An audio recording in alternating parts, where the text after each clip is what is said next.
Chairman Hughes, I want to talk about this in a little greater detail. Okay. I made a note when I received this on my desk. It was 10:35 p.m., just minutes ago, and there are 20 pages of items that are in this out-of-bounds resolution. And I just heard you say to Senator Menendez that this includes bills, amendments, and other things that were not included in the conference committee report. Is that correct?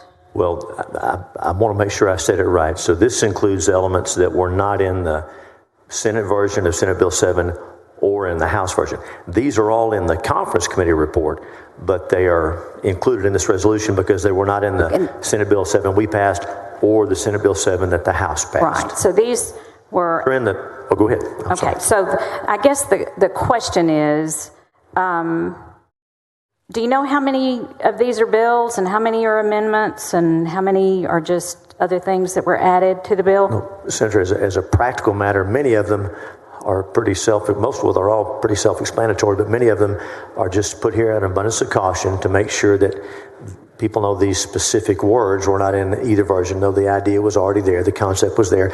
But there are provisions like the one Senator Menendez and I spoke about. It's on page 10. It talks about giving your driver license number, state ID number, and that was in a bill that the Senate passed that Senator Creighton carried. So there are some elements in here that were in other bills that the Senate passed, and then some were not in bills. And so, but to be precise, these are those elements that are not in the Senate passed version of the bill or the House passed version of Senate Bill 7. And the side-by-side document covers this information as well, but this is the out-of-bounds resolution. Okay, so in this 20-page resolution,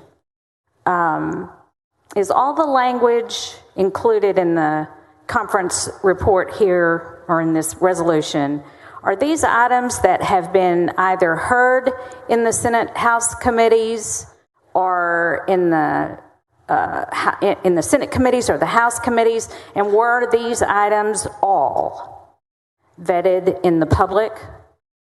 Some of the items in the out-of-bounds resolution were contained in other legislation passed by the House and Senate. Some were developed, came up in the process of harmonizing the House bill and the Senate bill.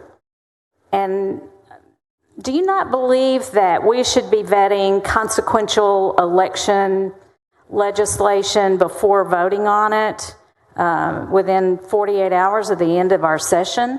Well, the rules of the Senate and the House provide the out-of-bounds resolution process, and so we're following those rules. And you think those rules make it all right for us to just add some things into this bill that we've never vetted before the public, that we've never allowed any public input, that we've never allowed the transparency of having vetted this information before our voters? Well, both the Senate and the House would have to approve this resolution before we could consider the conference committee report. So that's part of the process we're going through now.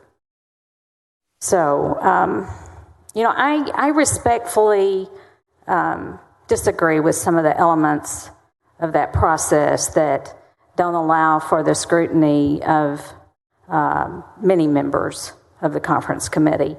And I couldn't, in good faith, vote to pass a bill the size of this one that will affect the voting rights of every single Texan of voting age when they've been deprived of the opportunity to voice their opinions on the final package of this bill, either personally in committee hearings or through the voice of their legislators.